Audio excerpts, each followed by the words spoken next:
ఇరాన్‌కి సంబంధించినటువంటి అనుపానులు, గుట్టుమట్లు తెలిసేదాకానేమో యుద్ధ విరామం అని చెప్తున్నాడు. అన్నీ తెలిసిన తర్వాత ఒక్కసారి ఎళ్లి ఇజ్రాయెల్ దాడి చేసేస్తాయి. మళ్ళీ వెంటనే ఇరాన్ ఆయుధాలు రెడీ చేసుకొని 4, 5 ఈ గల్ఫ్ దేశాల మీద దాడులు చేస్తాయి. వెంటనే ట్రంప్ రంగంలోకి దిగిపోతాడు. అబ్బెబ్బే! అదేదో ఇజ్రాయెల్ చేసింది నేను ఆపాను బీబీ అంటాడనమాట అతన్ని నెతన్యాహుని. నెతన్యాహుని నేను ఆపేశాను. నెతన్యాహు నువ్వు తప్పు చేయబాకవయ్యా అని చెప్తాడు. మళ్ళీ ఈలోపు అమెరికన్ సైన్యం వచ్చి దాడి చేద్ది. ఇదొక విచిత్రమైనటువంటి వ్యూహం అనుసరిస్తోంది అమెరికా. తాజాగా అమెరికన్ ఫోర్సెస్ చేసిన దాడిలో సీనియర్ ఐఆర్జీసీ కమాండర్ అంటే Islamic revolutionary guard corps commander and deputy commander ఇద్దరు కూడా ప్రాణాలు కోల్పోయారని చెప్తున్నారు.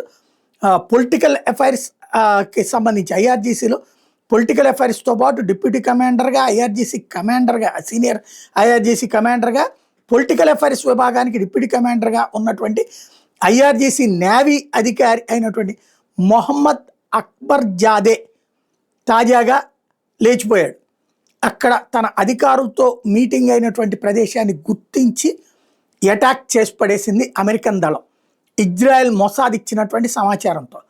తద్వారా ఖొమైనీకి కీలకమైనటువంటి సన్నిహిత వర్గంలో మరొక ప్రధానమైన నేత ప్రాణాలు కోల్పోయినట్టయింది.